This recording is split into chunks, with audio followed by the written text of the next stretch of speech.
ano. Hoje nós estamos iniciando o nosso segundo bimestre, tá? E aí nós vamos, então, partir dos povos africanos. Vamos falar um pouquinho da cultura desses povos que a gente já viu, né, no primeiro bimestre. Quando nós falamos do Egito, nós falamos, né, dos povos africanos. Hoje nós vamos dar início, né, vamos falar um pouco sobre a cultura desses povos, certo? Então nós vamos no capítulo 6 e capítulo 7 nessa aula de hoje. São dois capítulos falando sobre essas culturas. O capítulo 6 nós vamos falar dos reinos de Cush e Axum, dois reinos que se formaram no território africano. E aí sobre o reino de Axum, nós temos o seguinte: Axum era um reino que se localizava onde nós chamamos hoje de Etiópia. Então, hoje, né, o local que se chama Etiópia foi formado um reino, né, no século V, VI, que se chamou Reino de Axum. Tá? Esse reino de Axum ele era importantíssimo no desenvolvimento comercial, certo? Então, eles praticavam o comércio. A base de sustentação econômica desse povo era o comércio. Tá?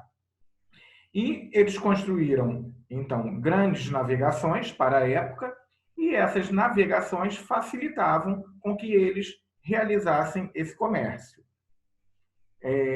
Havia, nesse reino de Axum, um intercâmbio cultural. O que é isso? Uma troca de culturas. Né? Eles trocavam as culturas, seja através do comércio que fazia, das viagens que faziam para o comércio, seja na própria região do reino de Axum.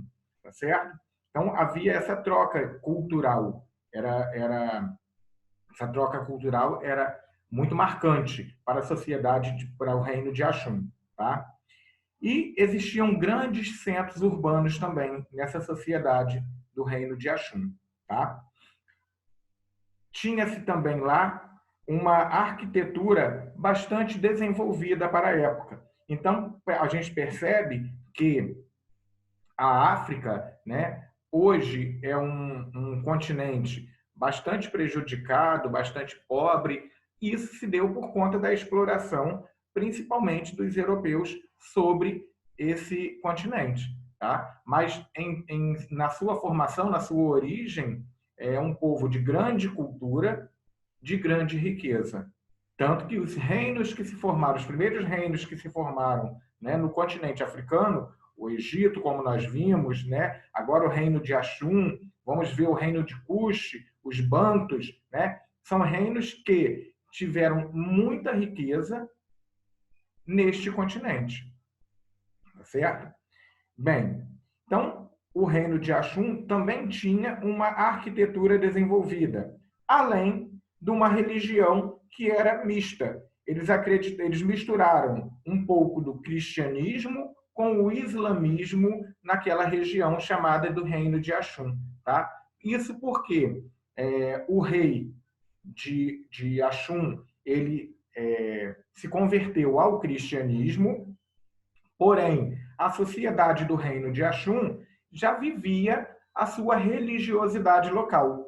Então, houve uma mistura do cristianismo com a religiosidade local, que eles já traziam de sua cultura, né? Eles acreditavam em deuses da natureza, deuses ligados à natureza. Esses deuses foram misturados ao cristianismo e também misturados ao islamismo. Tá? Então, o reino de Axum houve uma mistura do cristianismo com o islamismo e ainda as suas crenças locais. Certo? Então, o reino de Axum foi um reino muito importante também para a civilização africana, tá certo? Outro reino importante da África foi o reino de Cush, né? O reino de Cush ele se deu na região da Núbia, que é o sul do Egito, tá? Então, nessa região se desenvolveu esse outro reino que se chamou o reino de Cush, tá certo? Lá como atividade econômica principal foi desenvolvida a agricultura, a metalurgia e o comércio. Tá? Então, tivemos 3 atividades econômicas principais no reino de Cush: agricultura, metalurgia e comércio. O reino de Cush ele era rico em cultura material e eles desenvolveram um sistema de escrita que foi baseado na escrita hieroglífica e alfabética também. Tá? Também no reino de Cush existiam grandes centros urbanos. Isso significa que era também uma sociedade organizada e rica, né? O modelo de político adotado no reino de Cush foi a monarquia teocrática. O que seria monarquia teocrática? Seria que o rei, né, ele era rei porque Deus queria que ele fosse rei. Ou seja, ele tinha, né, além de ter uma monarquia teocrática, dele ser, além de ser rei, ele ser o juiz, ele ser o chefe religioso, ele ter várias habilidades, né, e competências numa única só pessoa. Tá? Então, o rei ele tinha várias habilidades e várias competências. Por isso, é chamado de teoria de monarquia teocrática, tá certo? Porque era uma monarquia exercida por Deus. O rei era o próprio Deus, tá certo? Isso seria a monarquia teocrática. O rei é considerado o próprio Deus na Terra, tá? Eles também adotavam, assim como o reino de Axum, né, adotavam uma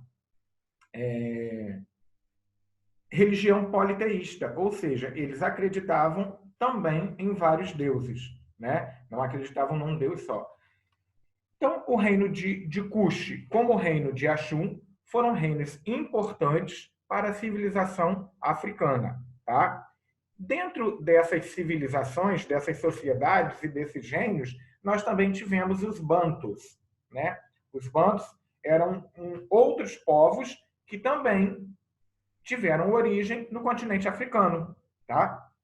Os bantus, eles eram semi-nomadistas, ou seja, seminômades, né? Eles viviam de tempo em tempo em determinados lugares, tá certo? E eles viviam da caça e da agricultura, certo? Só que os bantus, eles tinham, apesar de não terem um território fixo, né, porque eles viviam mudando de tempo em tempo, de lugar em lugar, eles construíam, faziam obras de arte sofisticadas, tá? Então eles desenvolveram obras sofisticadas para aquela época, tá certo? Bem, vamos passar agora, nós já falamos, né, dos reinos de Cuxo e Axum, e em cima disso nós falamos dos povos bantus, né, que eram povos que viviam mudando de lugar para lugar, né? Nós vamos falar agora das mitologias africanas, tá certo? Então nós falamos dos povos bantus, o capítulo 6, que foi da página 56 à página 63. Agora nós vamos passar para o capítulo 7, falando sobre as mitologias africanas. Tá? As mitologias africanas nós vamos falar da página 66 à página 69. Tá certo? Bem, a cultura africana, né, ela é muito rica. Ela é uma cultura muito rica. Nós vimos que os africanos, né, foram os primeiros povos, as primeiras sociedades que se formaram após os homens se tornarem sedentários, né? Se formam então as primeiras sociedades no Egito, na região, né, que se chama Egito, né? Ali se formam as primeiras sociedades, né? Temos também a Mesopotâmia lá na Ásia, tá? E na África o Egito. E nós vimos que as sociedades africanas, né, os povos africanos, eles são riquíssimos em suas culturas. E muitas dessas culturas dos povos africanos nós trazemos para os dias atuais, né? No que se tange à cultura do alimento, na cultura da vestimenta, na cultura das danças, na cultura da religiosidade, né? Tudo isso nós trazemos para o mundo atual, para os tempos de hoje, tá certo? Então, há um misto, né, da cultura africana da época com a nossa cultura atual, tá? Muito nós trazemos da cultura africana, certo? Bem, vamos ver, então, dentro dessas mitologias africanas, os povos, vamos falar dos povos bantus e dos iorubás. Tá? Então, os bantus, eles acreditavam, né, em dois mundos, o mundo invisível e o mundo visível. Tá? Só um pouquinho aqui. Nós vamos lá no livro, na página 65, quando nós vamos falar dos povos bantus, tá? Página 65. Bem, então, os bantus, eles acreditavam em dois mundos, o mundo visível e o mundo invisível, né? Diferente dos povos iorubais, que acreditavam no mundo material e no mundo imaterial, tá? Então, o que seria para a religião banta, né, esse mundo visível e o mundo invisível? Ora, o mundo visível está relacionado, né, a todos os seres vivos, os minerais e os fenômenos naturais. Isso é o mundo visível para a religião banta. Então, esse mundo visível ele está relacionado aos seres vivos, né, aos minerais e aos fenômenos naturais. O mundo invisível para a religião banta está relacionado por espíritos da natureza e divindades, né? Então, quando nós falamos da religião banta, né, nós falamos em dois mundos, o mundo visível e o mundo invisível. O mundo visível, tudo aquilo que é palpável, que está sobre a Terra. O mundo invisível seria o mundo dos espíritos, o mundo da espiritualidade, certo? Bem, aqui nós não vamos fazer críticas nem tecer elogios, né? Nós estamos apenas aprendendo uma nova cultura, comentando sobre uma nova cultura, tá certo? Nós não estamos aqui tecendo, vamos tecer comentários algum sobre essa cultura, né? Nós sabemos que nós vivemos num país laico. O que é um país laico?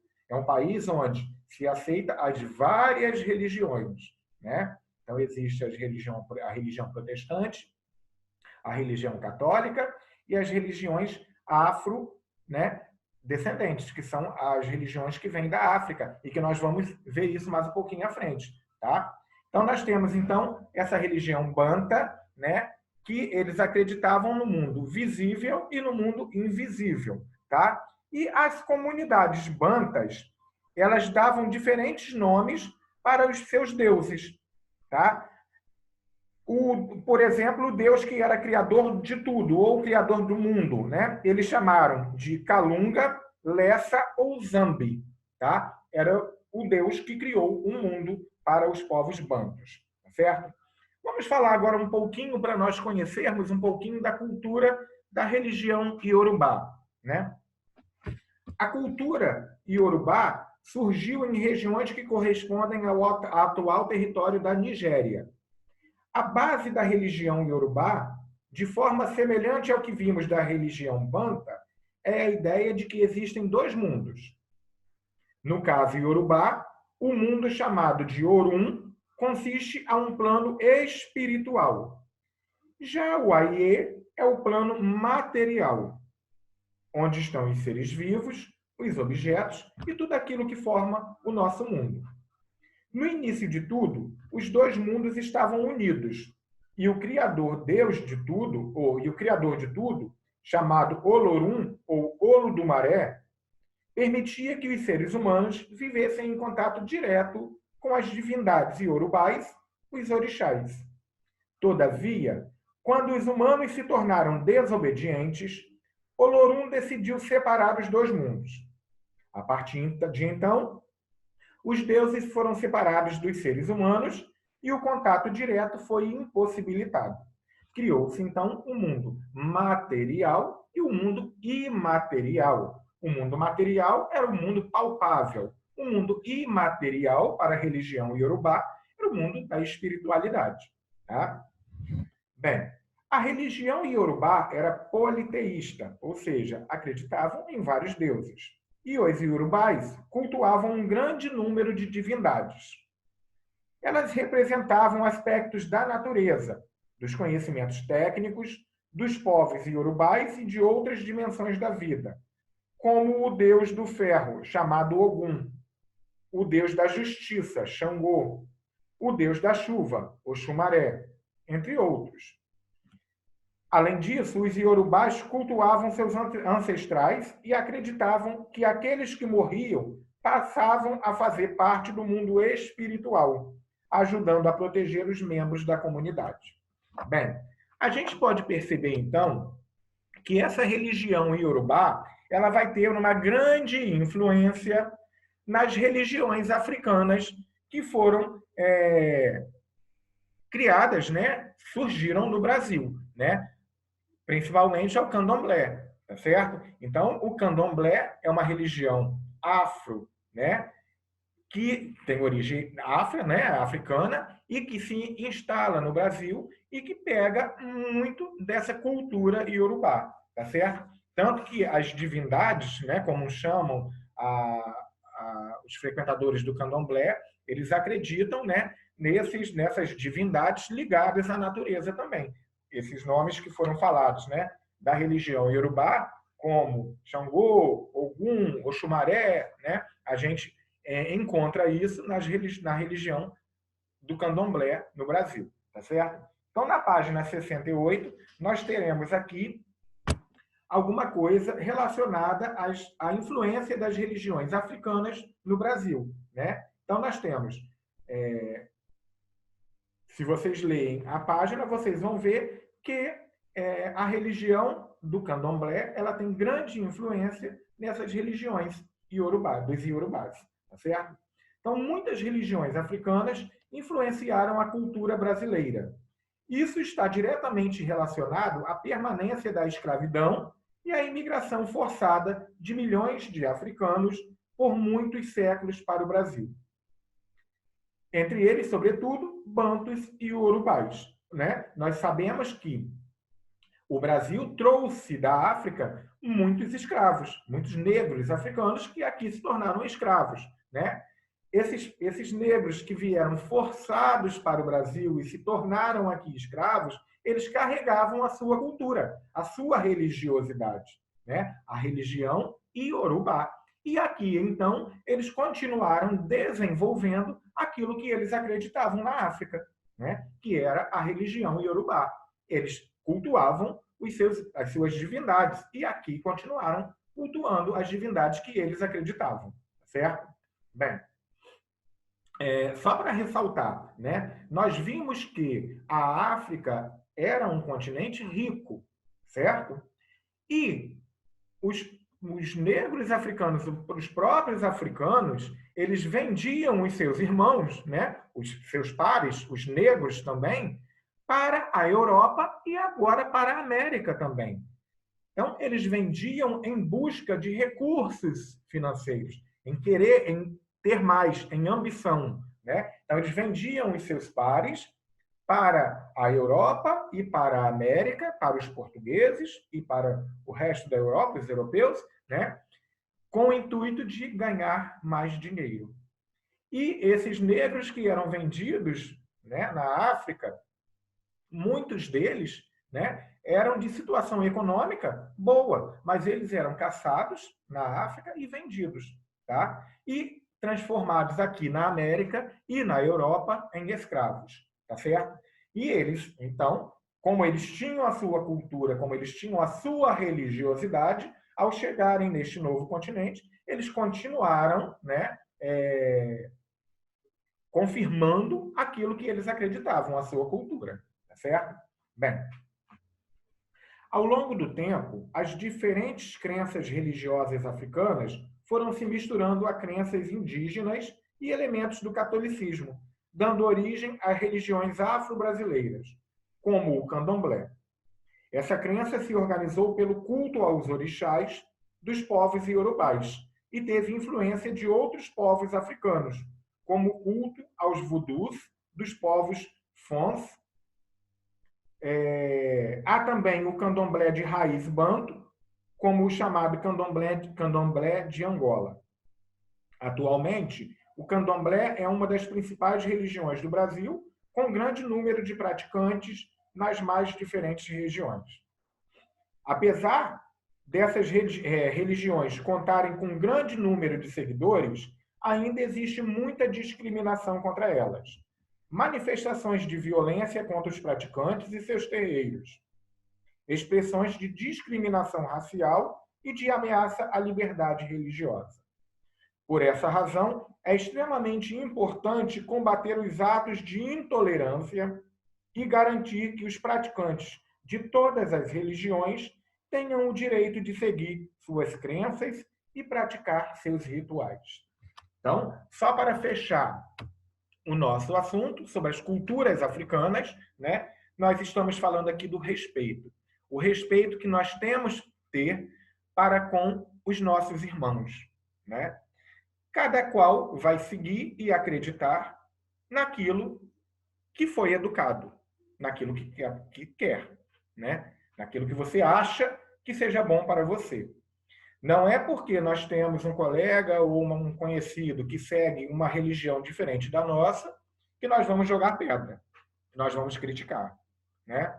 Cada um acredita naquilo que quer, naquilo que te convém, né? Então, se nós acreditamos, temos uma linha de pensamento, nós não podemos interferir na linha de pensamento dos nossos irmãos, né? Ao contrário, nós temos que fazer com que essa discriminação acabe no nosso país, né? Até porque, como eu falei lá no início, o nosso país ele é laico, ele estuda e ele aceita as várias religiões que se tem no mundo.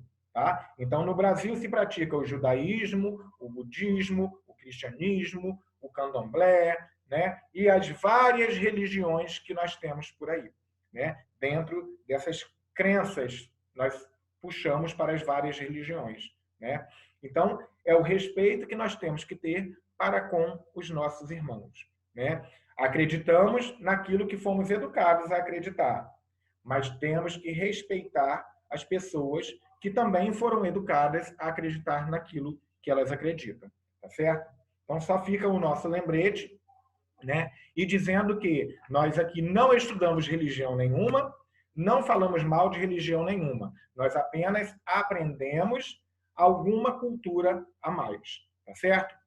Então, nós fizemos, né, hoje os capítulos 6 e 7 do nosso livro, falamos sobre as religiões africanas, sobre a cultura africana, que é muito importante também para nós, né? E ficamos hoje por aqui, tá certo? Hoje vocês podem fazer, após essa aula, vocês podem realizar as atividades que tem no livro. Vamos anotar? Do capítulo 6 apenas, tá? As atividades da página 57. Depois, página 62 e página 63, tá certo? Essas atividades vocês façam que nós vamos corrigir na próxima aula, tá bom? Então, fiquem com Deus e tenham uma ótima semana, tá?